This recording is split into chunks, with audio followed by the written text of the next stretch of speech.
Let's get you more breaking updates. In fact, these are reactions that have now come in from the NDA partners also. This includes the Shinde Sena and the JDU, who've again slammed Rahul Gandhi while saying that he must refrain from making such comments. देश के अंदर की बात या देश का अगर कोई बात हो तो देश में बोलना चाहिए। विदेशों में जाकर अगर राहुल गांधी बोलते हैं तो देश के हितों के खिलाफ बात जाती है और अक्सरहा देखा जाता है कि जो बात भारत में नहीं बोल पाते वो बात विदेशों में जाकर बोलते हैं। All know that Rahul Gandhi has thoughts against Hinduism. He is anti-Sanatan, he is anti-Ram, he is anti-Ram Mandir. But now he has gone to USA. I think he is influenced by a sadhu called Sam Pitroda.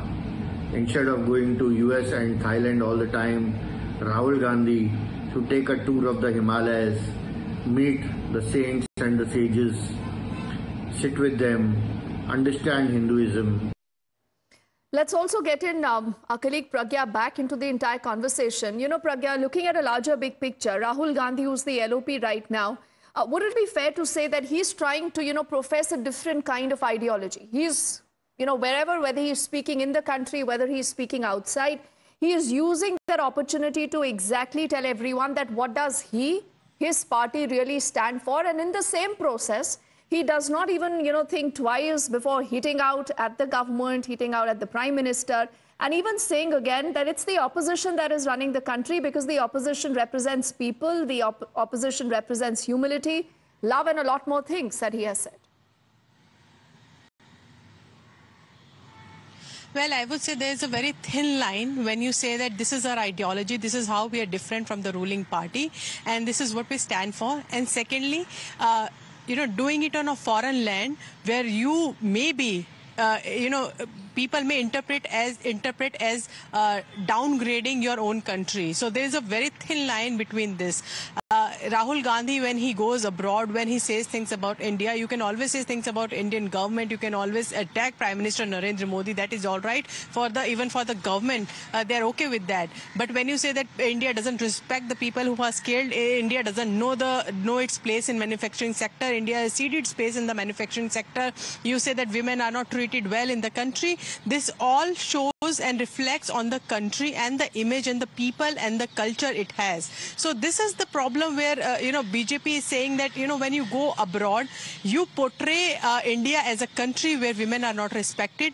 You portray country as a country that doesn't know how to grow in the international market, which is also a very not a very good thing to do, especially you are not just a political leader from any party, you are now the leader of opposition in parliament. And when you speak something, you also speak from a position of authority. And if you say these things about India, it washes down all the efforts that the government had done in past 10 years to ensure that India respects a stature in international community that it never did.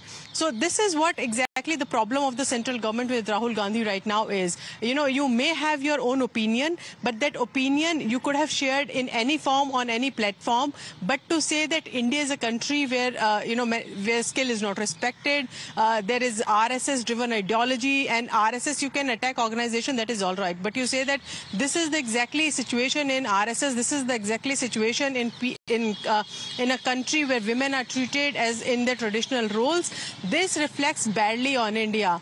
And remember, one of the strongest pitches of Modi government has been to increase the stature of India on international platform. Now it seems that Rahul Gandhi also towing that line, but doing it differently, creating an image for himself as an international leader. No one has problem with that. But in an effort to do that, what he's trying to do is to malign the image of India and the country. Okay. It could have well been, he could have attacked the central government on policies, but not. He has also spoken about the culture but not valorize the culture, not valorize what is happening in India, not glorifying the country that we are with the kind of human resource we are. Okay. He is only pointing out the negatives of India. This is exactly the problem BJP has with Rahul Gandhi right now, when he goes on foreign soil and in their terms denigrate the country and not just the leaders.